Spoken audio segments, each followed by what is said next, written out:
여러분들 기도해 주셔서 한국의 우리 국제 GP 선교회 국제협의회에 잘 참석하고 건강하게 지난 금요일 날 돌아왔습니다. 아직까지 좀 목소리가 잠겨서 목소리가 잘 안 나오는 것 같습니다만 양해해 주시기 바랍니다. 하나님의 말씀, 우리 오늘 누가복음 19장 28절부터 40절까지의 말씀 같이 읽습니다.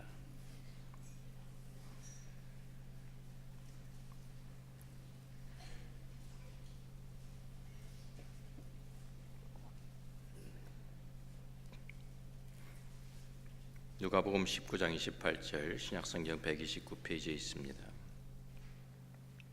예수께서 이 말씀을 하시고 예루살렘을 향하여 앞서서 가시더라. 감난원이라 불리는 산 쪽에 있는 벳바게와 베다니에 가까이 가셨을 때에 제자 중 둘을 보내시며 이르시되 너희는 맞은편 마을로 가라. 그리로 들어가면 아직 아무도 타보지 않은 나귀 새끼가 매어 있는 것을 보리니 풀어 끌고 오라. 만일 누가 너에게 어찌하여 푸느냐 묻거든 말하기를 주가 쓰시겠다 하라 하시매 보내심을 받은 자들이 가서 그 말씀하신 대로 만난지라.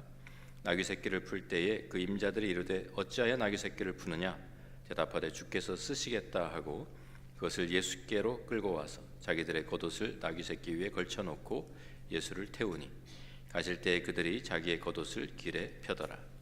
이미 감람산 내리막길에 가까이 오심에 제자의 온 무리가 자기들의 본바 모든 능한 일로 인하여 기뻐하며 큰 소리로 하나님을 찬양하여 이르되 찬송하리로다 주의 이름으로 오시는 왕이여 하늘에는 평화요 가장 높은 곳에는 영광이로다 하니 무리 중 어떤 바리새인들이 말하되 선생이여 당신의 제자들을 책망하소서 하거늘 대답하여 이르시되 내가 너희에게 말하노니 만일 이 사람들이 침묵하면 돌들이 소리 지르리라 하시니라.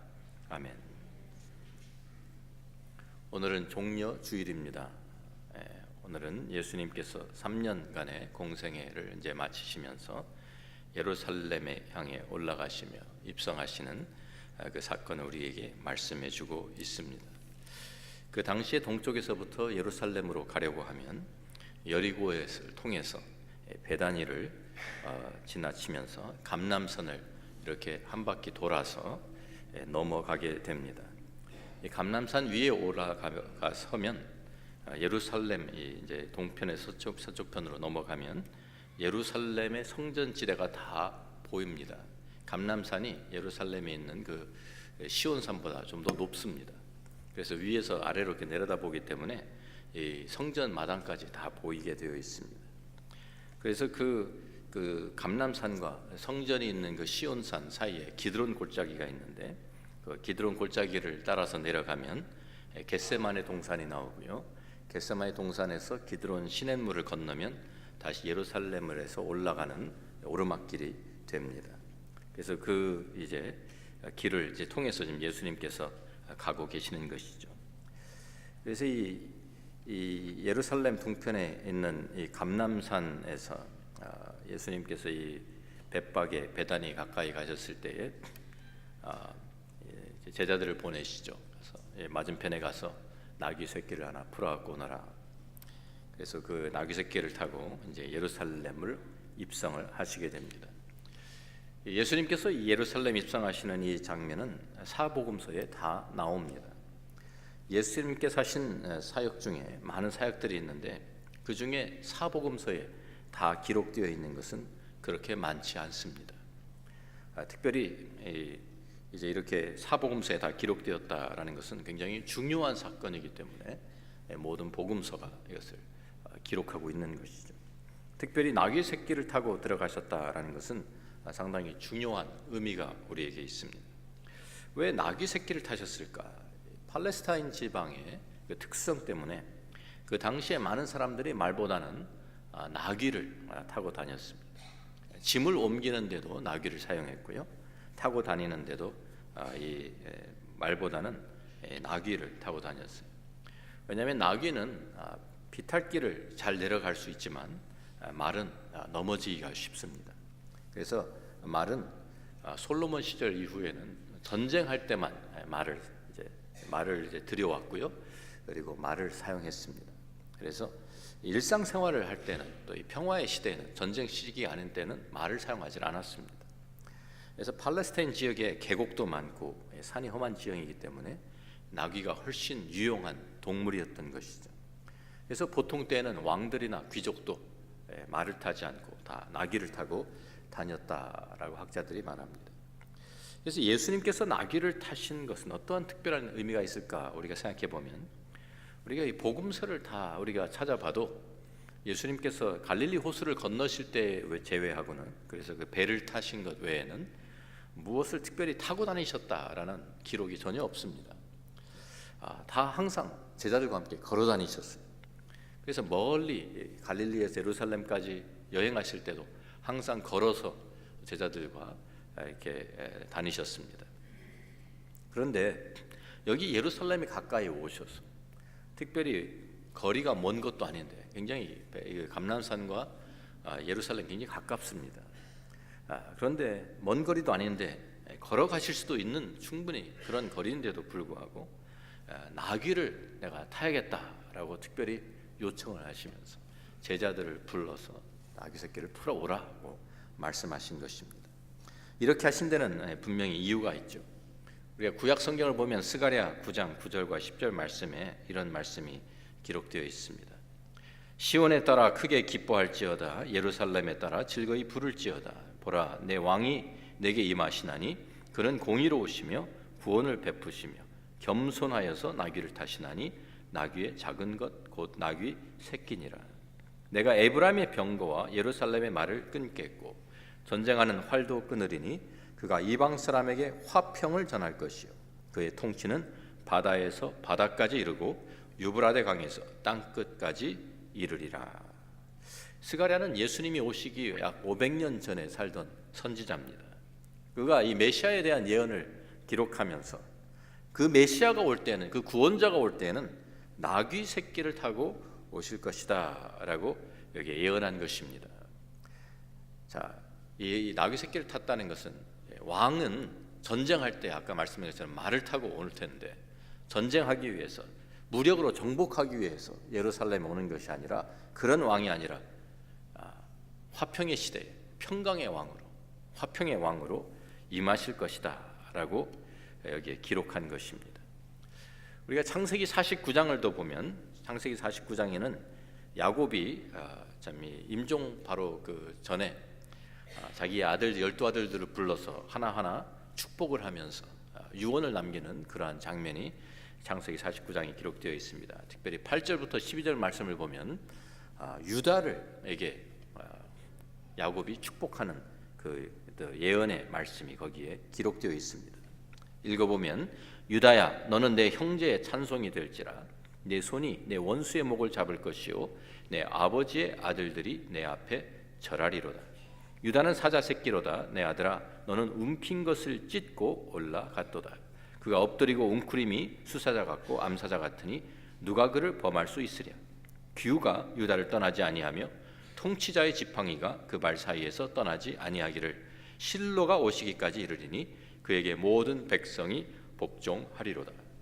그의 나귀를 포도나무에 매며 그의 암나귀 새끼를 아름다운 포도나무에 맬 것이며 또 그 옷을 포도주에 빨며 그의 복장을 포도즙에 빨리로다. 그의 눈은 포도주로 인하여 붉겠고 그의 이는 우유로 말미암아 희리로다 라고 기록합니다. 그래서 여기에 통치자의 통치 권한이, 또 왕권이 유다에게 있을 것이다 라고 예언하고 있습니다. 특별히 10절 말씀을 보면 실로가 오시기까지라는 말씀이 있는데, 실로는 바로 메시아를 가리키는 그러한 내용입니다. 그래서 이 11절에 이 실로가 오시면, 메시아가 오시면 화평의 시대가 올 것이다 라고, 그래서 이 나귀 새끼를 포도나무에 메고 포도의 열매를 즙을 마시게 된다라는 그러한 내용이 여기에 기록되어 있습니다. 그러니까 스가랴서 9장도 또 창세기 49장에서도 메시아에 대한 예언과 나귀 새끼, 나귀를 연결시키면서 또 이 평화의 시대에 도래할 것을 말씀해 주고 있는 것입니다. 그래서 예루살렘 백성들은 예수님께서 예루살렘 입성하실 때 나귀 새끼를 타고 들어오시는 것을 보면서 이것이 무엇을 의미하는지 금방 알아챘습니다. 예수님께서 공생애 기간 동안에 많은 사람들이 예수님을 향해서 물어봅니다. 당신이 바로 그 분입니까?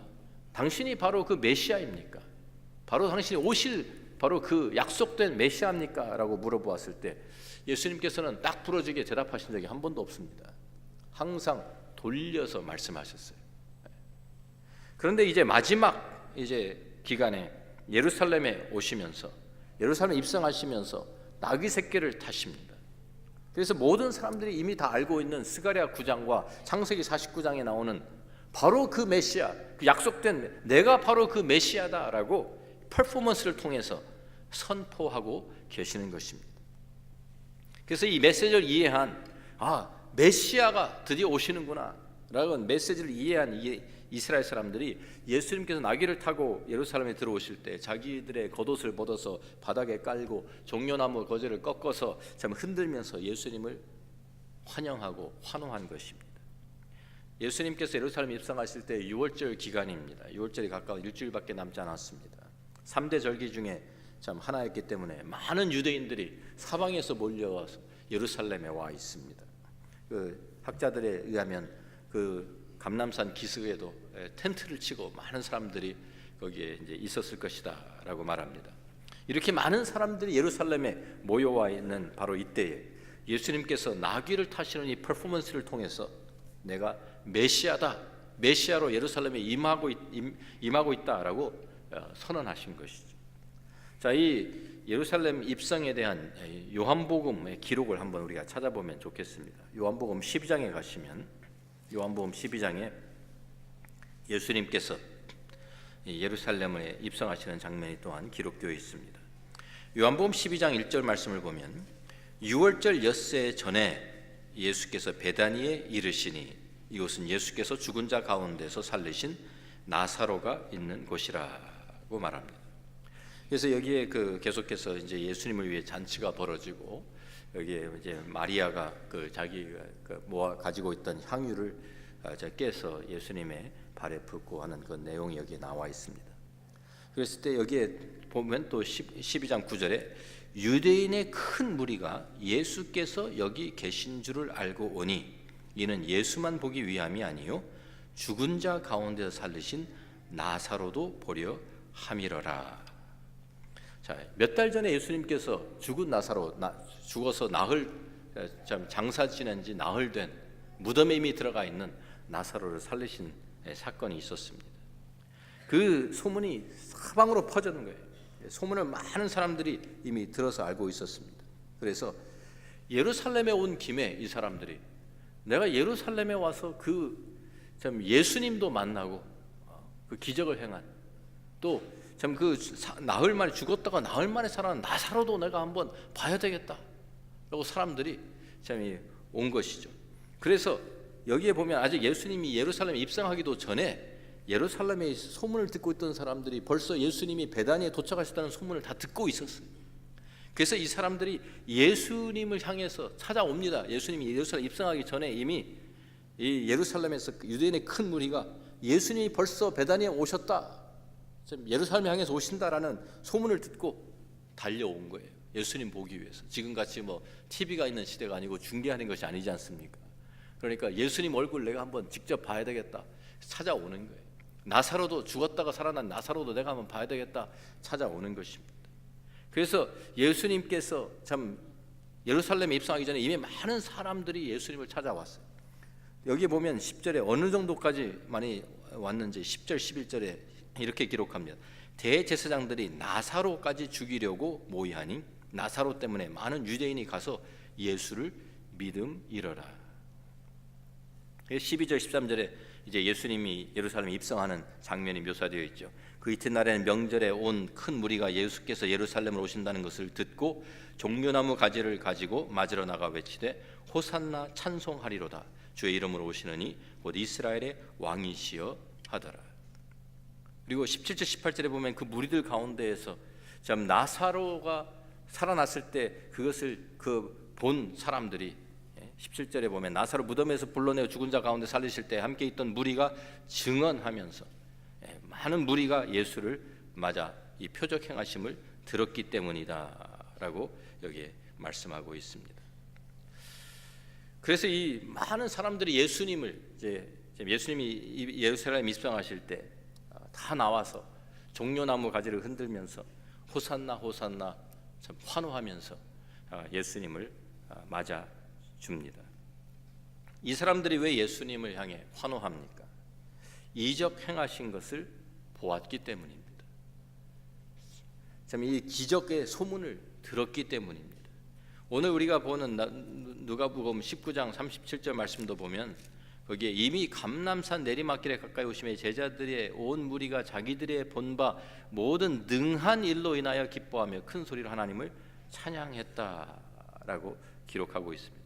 3년 동안 예수님이 행하신 그 많은 기적들을 보고 들었습니다. 예수님께서 5천 명을 먹이신 사건도 직접 경험한 사람도 있었을 것이고요, 그것을 들은 사람들도 있었을 것입니다.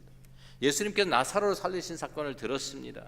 많은 병자들, 문둥병자까지 고치신 이러한 참 기적들을 그들이 보고 들으면서 이제 예수님께서 자신이 당당하게 메시아로 선포하시면서 예루살렘에 입성하시니까 이 사람들이 어떻게 생각했냐면 드디어 때가 되었구나, 드디어 로마의 종살이에서 우리를 구원할 그 메시아가, 그 왕이 우리에게 오셨구나, 이 능력 있는 분이, 죽은 자까지도 살리시는 분이 이제 로마 제국쯤이야,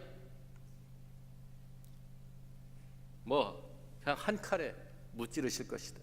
이런 로마 제국을, 이 로마 군인들을 예루살렘에서, 이스라엘에서 몰아내는 것은 아무 일도 아닐 것이다 라고 기대한 것입니다. 그래서 그들은 예수님이 오신 것을 환영합니다. 하늘에는 평화요 가장 높은 곳에는 영광이로다. 다 맞는 말들이죠. 주의 이름으로 오시는 왕 맞습니다. 하늘에는 평화, 가장 높은 곳의 영광, 다 맞는 말입니다. 그런데 이 사람들은 지금 그 의미는 전혀 깨닫지 못하고 있습니다.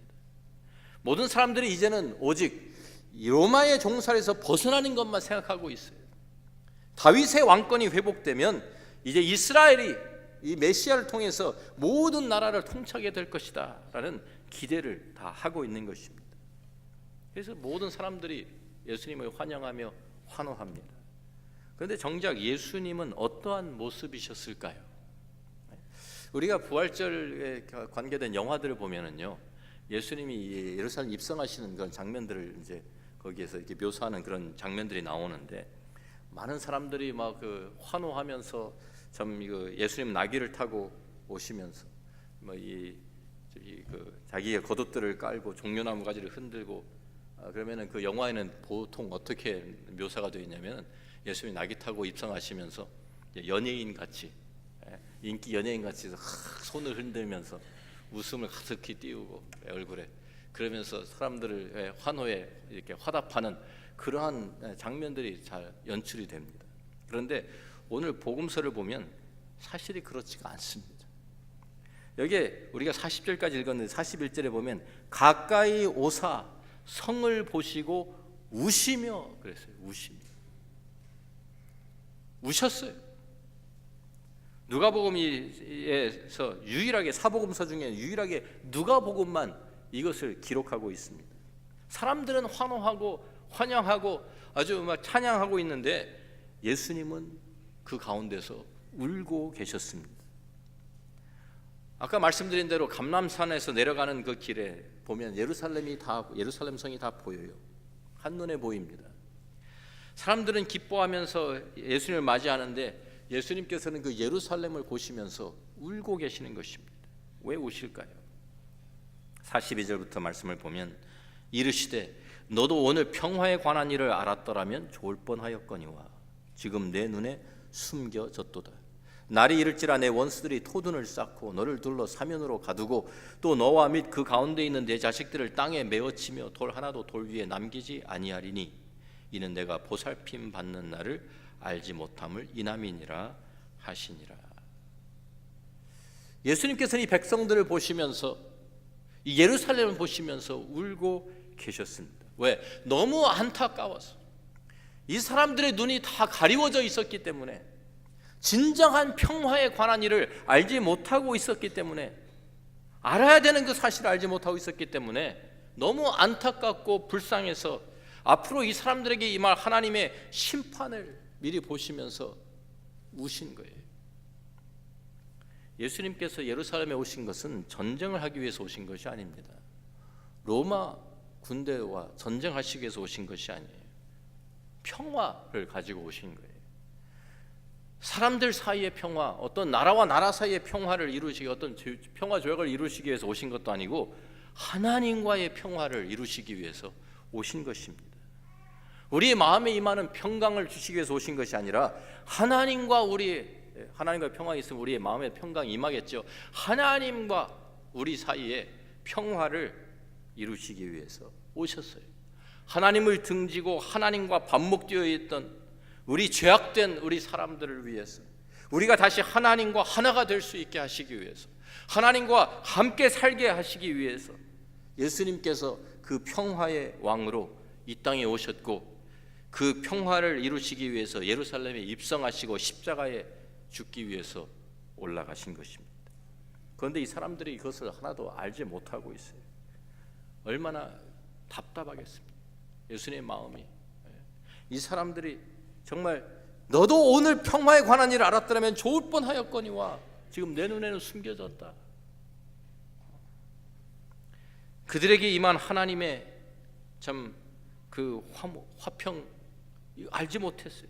수많은 사람들이 예수님을 환영했지만 정말 예수님을 알아본 사람들은, 그리고 예수님을 왜 오셨는지를 아는 사람이 하나도 없었어요. 하나님과 화목하는 길을 하나님 열어주시는데도 불구하고 그들은 찾아오신 그 예수님을 믿지 못하고 결국 예수님을 십자가에 못 박으라고 예수님을 거부하고 맙니다. 왜? 자기들의 기대에 어긋난 메시아였기 때문에. 자기들이 기대했던 메시아는 이 로마 제국에서부터 우리를 종살이에서 풀어내고 이 로마 군대를 다 몰아내고 강력한 힘을 가진 그런 메시아를 원했는데, 예수님이 보니까, 시간이 지나면서 보니까 예수님이 그런 메시아가 아닌 것이거든요. 예수님을 그래서 거부하고 차라리 십자가에 못 박아 버리라고 외칩니다. 예수님을 거부했던 이들은 결국 하나님의 심판을 피하지 못하고 주 70년에 로마 군대에 의해서 완전히 멸망당하고 맙니다. 오늘 이 말씀은 우리에게도 적용되는 말씀입니다. 우리가 하나님과 화목할 수 있을 때, 하나님과 화평을 누릴 수 있을 때 우리는 하나님과 화목해야 합니다. 하나님의 심판의 날이 임하기 전에 주님 앞에 나와야 합니다. 내가 단지 나의 병을 고치기 위해서, 내가 어떤 기적을 경험하기 위해서, 내가 원하는 어떤 이 세상의 축복을 내가 받고 누리기 위해서 예수님께 찾아오는 것이 사실 아닙니다. 먼저 하나님과 화목을 이루기 위해서 예수님 앞으로 나와야 하는 것입니다. 사도 바울은 그래서 고린도후서 5장 17절부터 19절에 이렇게 우리에게 말씀합니다. 같이 한번 읽어봅니다. 그런즉 누구든지 그리스도 안에 있으면 새로운 피조물이라. 이전 것은 지나갔으니 보라 새 것이 되었도다. 모든 것이 하나님께로서 났으며 그가 그리스도로 말미암아 우리를 자기와 화목하게 하시고 또 우리에게 화목하게 하는 직분을 주셨으니 곧 하나님께서 그리스도 안에 계시사 세상을 자기와 화목하게 하시고 그들의 죄를 그들에게 돌리지 아니하시고 화목하게 하는 말씀을 우리에게 부탁하셨느니라. 그렇습니다. 예수님께서 예루살렘에 오신 것은 로마 군인들과 전쟁을 해서 그 종살이를 풀어내기 위해서 오신 것이 아니라 바로 우리의 죄에서 우리를 풀어주시고 자유케 하시기 위해서, 하나님과 화목할 수 있게 하시기 위해서 우리를 찾아오신 것입니다. 로마서 5장 1절 말씀도 그러므로 우리가 믿음으로 의롭다 하심을 받았으니 우리 주 예수 그리스도로 말미암아 하나님과 화평을 누리자 그랬습니다. 오늘 우리는 하나님과 우리 사이에 이 화평을 주시기 위해서 우리를 찾아오신 예수님, 예루살렘에 입성하셔서 십자가에 죽으신 그 예수님을 바라보면서 환영해야 합니다.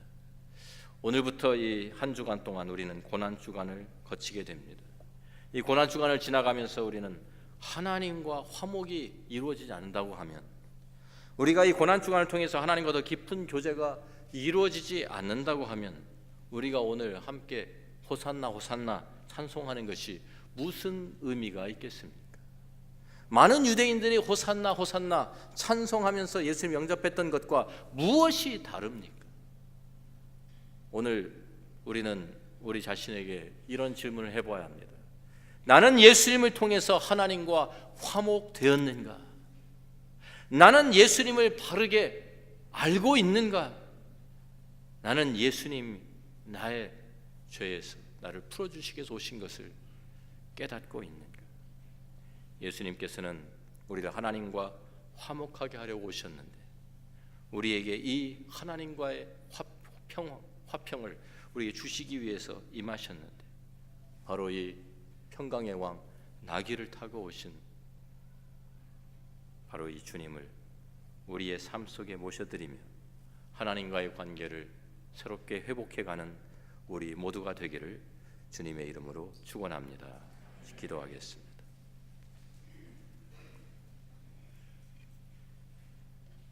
우리는 왜 예수님을 믿고 있습니까? 예수를 믿으면 복 받는다고요? 맞습니다. 어떤 복입니까? 내가 예수를 믿으면 이 세상에서 잘 되고 우리 자녀들이 복을 받고 좋은 학교에 가고 좋은 직장을 얻고 건강하고 이런 것만 세상적인 복만 우리가 바라고 있다고 하면 우리는 이스라엘 백성들이 호산나 호산나 예수님을 환영했던 것과 다를 바가 없는 사람들입니다. 예수님께서 오신 것은 그 이상입니다. 우리를 이 세상의 어떠한 어려움과 힘든 고난 가운데서 우리를 건져주시기 위해서 오신 것이 아닙니다. 예수님은 우리의 죄악으로부터 우리의 하나님의 심판으로부터 우리를 구원하시고 건져주시기 위해서 우리를 찾아오셨습니다. 로마의 압제 가운데서 신음하고 있던 그들을 구원하시기 위해서가 그것보다는 그들의 죄에 눌려서 멸망으로 가고 있는 사람들을 구원하시기 위해서 자기 자신을 십자가에 내던지신 것입니다. 오늘 이 평화의 왕 인격적으로 만나셔야 합니다. 이 평화의 왕을 우리의 삶 가운데 모셔드려야 합니다. 그래야 이 고난 주간이 우리가 맞이하는 부활절이 우리에게 의미가 있습니다. 주님을 진정으로 만나십시오. 아직까지도 주님을 제대로 알지 못하고 있다고 하면 주님을 알아가십시오. 하나님과 화목하십시오. 나의 죄에서 돌아서서 예수님 앞으로 나의 모든 죄를 지시고 대신 죽어주신 예수님 앞으로 나아오십시오. 그때 진정한 구원을 우리는 경험하게 될 것입니다. 주님 감사합니다. 우리를 죄에서 구원하시기 위해서 우리를 찾아오신 평강의 왕, 평화의 왕 예수님, 우리의 마음에 우리의 삶 속에 임하시고 찾아오셔서 우리를 다스려 주옵소서. 우리의 진정한 왕이 되어 주옵소서. 예수님 귀하신 이름으로 기도합니다. 아멘.